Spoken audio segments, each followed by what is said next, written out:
farm, family, community. This is Midwest Farm Weekly.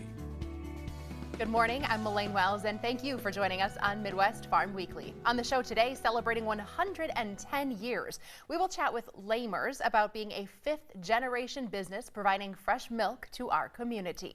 Plus, they make the boxes cheesemakers use to age their product. But that is just the start of the offerings coming out of Denmark. We will tour the Duc Wood Products factory to see how they transform raw lumber.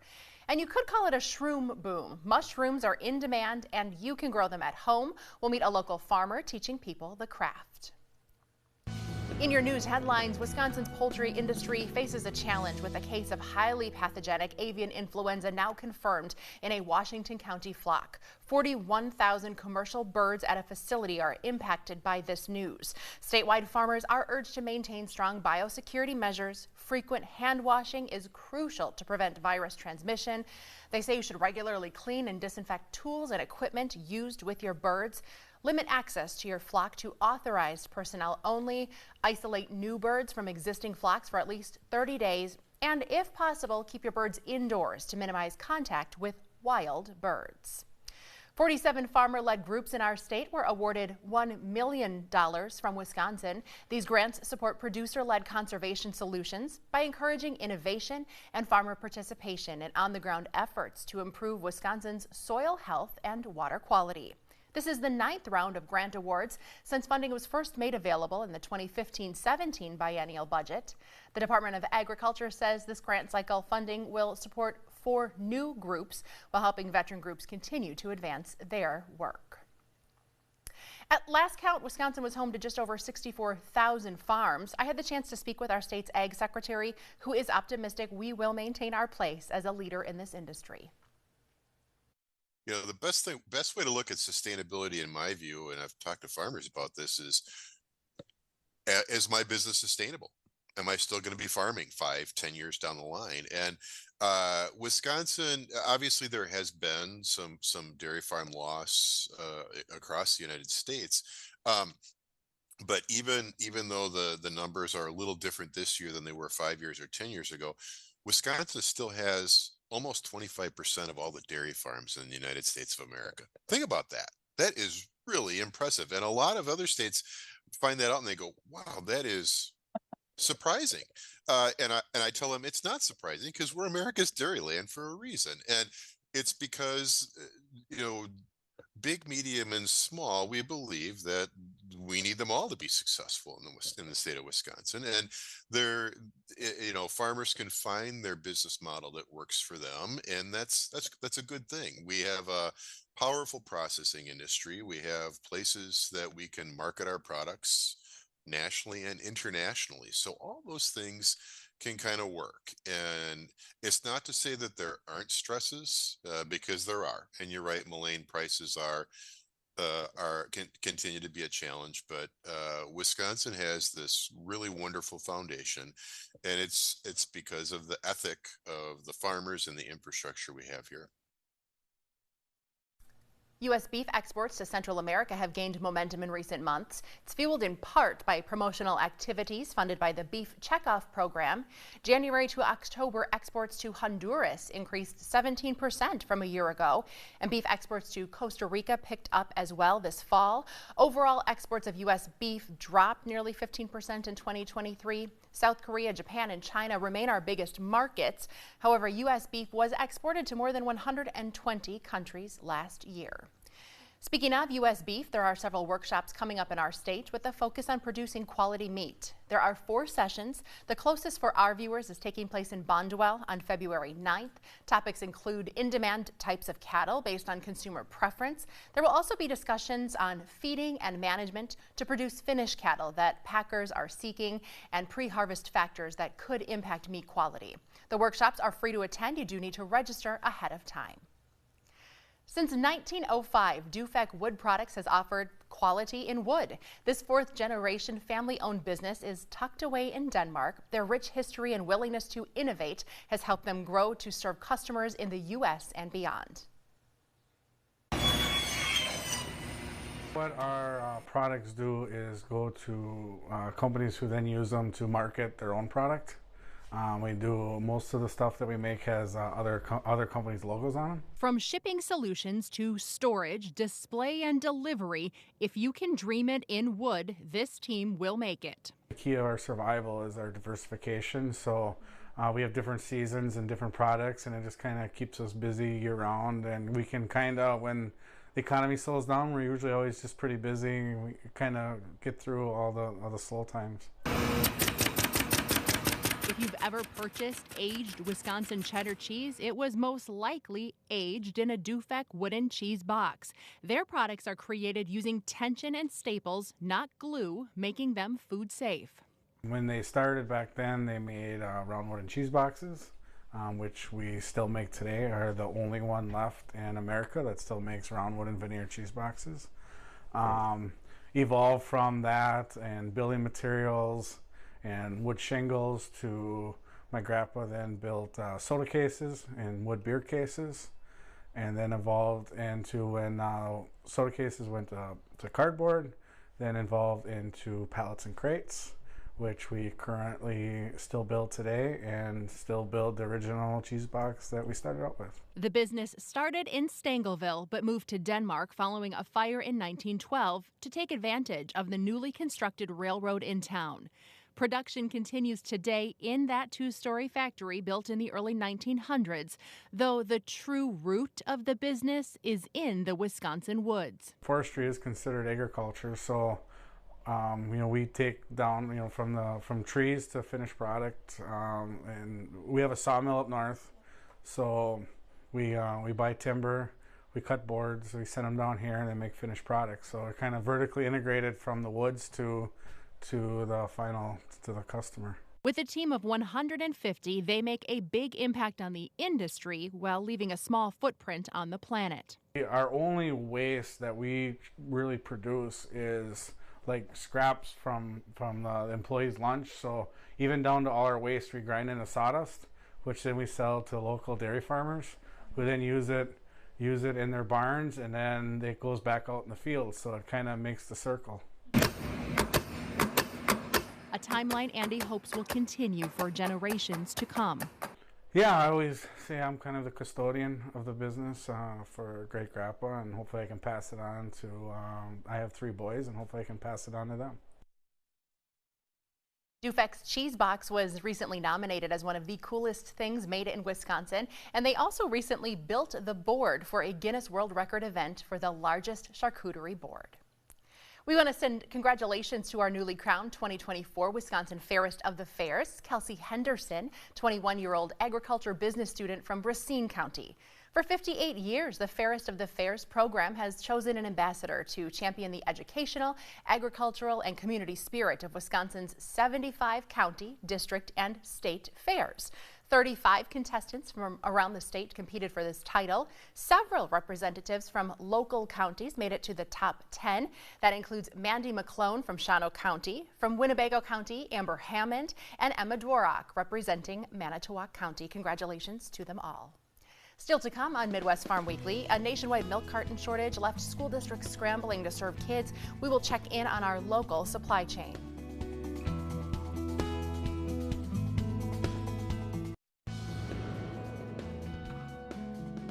Well, Jeremy Hansen here from Fox Valley Technical College for Life on the Farm.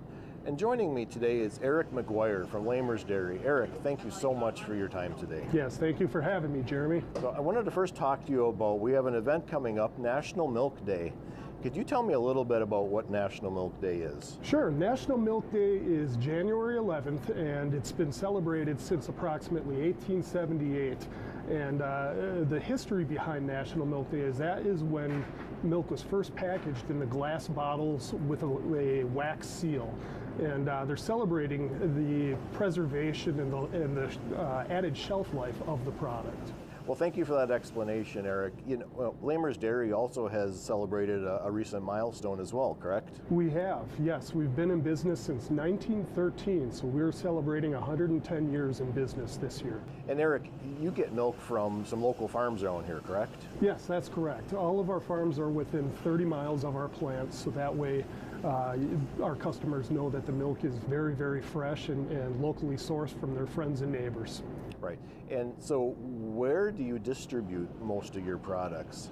Sure, most of our products can be found at the local grocery stores. We won't name specifics, but anywhere from Green Bay to Oshkosh and actually throughout the state of Wisconsin. Right, 'cause I see your products all the time at gas stations and every place else. That's correct, yep. You can also find our products at convenience stores, specialty shops, and even local bakers and candy makers. Well, you mentioned specialty shops. You know, we're standing actually in your store. Tell me a little bit about your store. Sure. We moved to our location 25 years ago. It was 1998. And at the time, we knew we wanted a little bigger retail space. And our store has actually been performing very, very well for our business. Right. So let's go back to National Milk Day, Eric. What are some ways where we can celebrate National Milk Day? I can think of a couple great ways. One would be stopping in to visit us, pick up some milk. You can bring it home and make some milkshakes, smoothies. This time of year in the winter, warm chocolate milk out of the microwave is fantastic.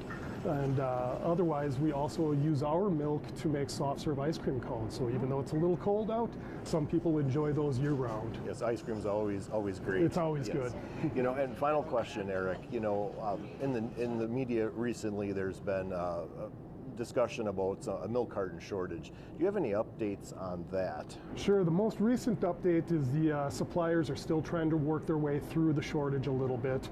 Hopefully it hasn't impacted too many of our schools regionally, but I know on a national level there still is a little bit of an issue. Right, and has that affected your business as well? It has affected us just a little bit. Luckily, we were able to maintain our inventory control at a fairly tight level, and we're working through those shortages, but everything should be fine from a sales standpoint. Right. Eric, you know, I appreciate your time today, and then you're going to give me a little bit of a tour later of your processing plant. I really appreciate your time today. Absolutely. Thank you, Jeremy. So for Life on the Farm, I'm Jeremy Hansen.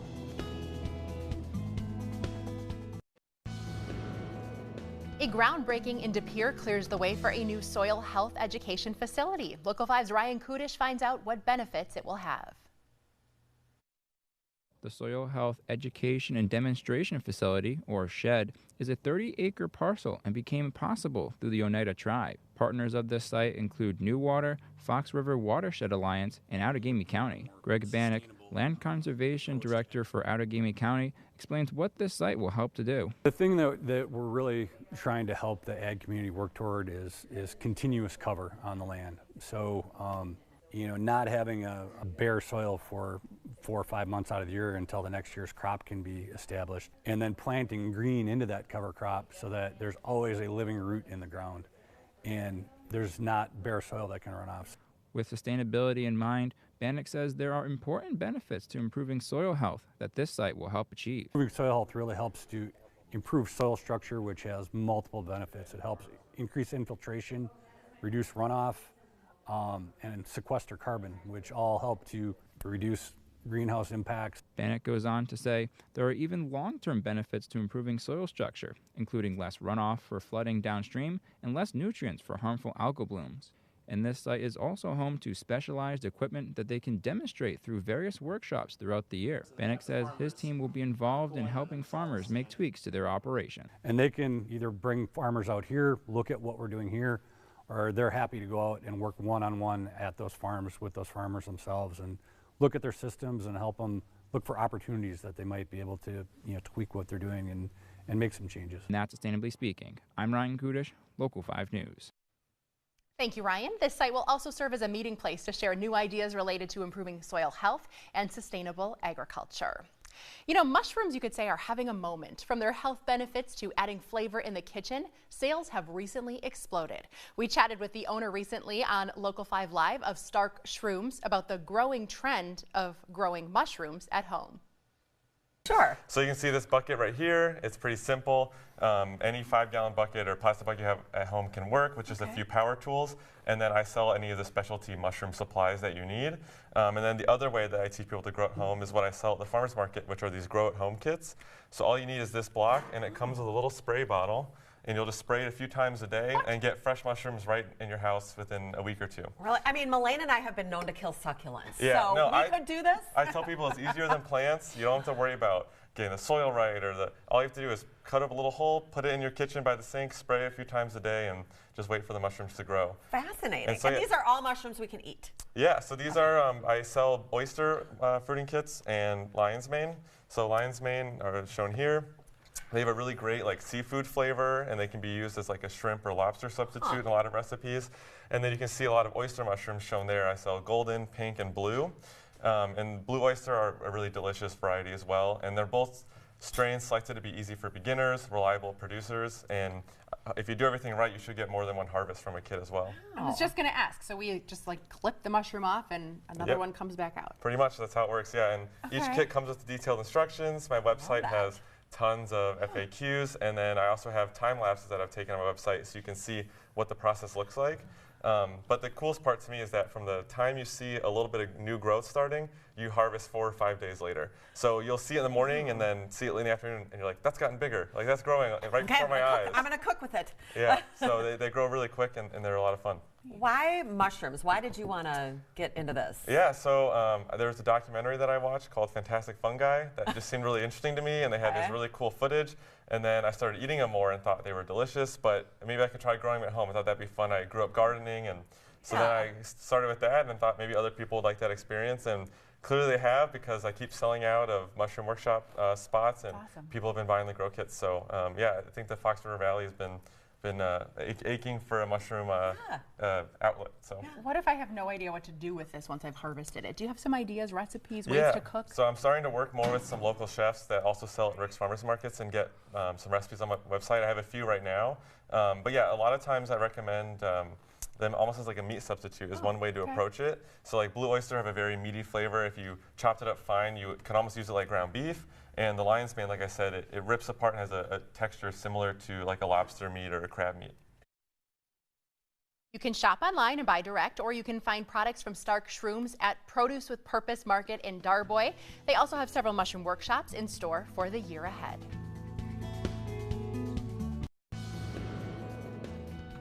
Good morning. I'm Storm Team 5 meteorologist Alexa Staniak. It's been an active week of winter weather. This is as of Thursday for current snowpack on the ground, so not including the system from Friday into early Saturday. So as of Thursday, we have anywhere from 3 to 6 inches, areas Green Bay and south and west, with some areas in southwestern Wisconsin towards the Madison area with anywhere snow totals anywhere from 9 inches upwards to a foot. North and west of Green Bay, less snow totals as the bulk of the system early last week hit south and western Wisconsin the worst. Most areas in north central Wisconsin anywhere from 1 to 3 inches that came through. Now for the year, so this is from January 1st of 2024 through Thursday afternoon, we have seen 6.5 inches of snowfall come through for the season. Average around this time is about 4.3 inches. So we're finally above average for precipitation. It's been quite a bit since we've seen that.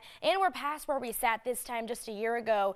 This time in 2023, we saw just over 1.5 inches of snow come through. This is our snowiest month. Typically in January, we accumulate an average of 14.3 inches of snowfall. Not a lot of rain to come through. It's also our coldest month. Normally we'll average a high temperature of just over 25 degrees and average a low temperature of a chilly just over 11 degrees. Now, as of the month of January as well, we are still below average for precipitation, but it's much better than what we saw from the summer months to early fall. As of Thursday, we are about 1/4 to 1/2 of an inch below where we should be for this time of the month here in Green Bay. Still a little bit of a severe drought south and west of Green Bay as well as north and west of Green Bay. This extreme to exceptional drought does remain in northeastern Iowa.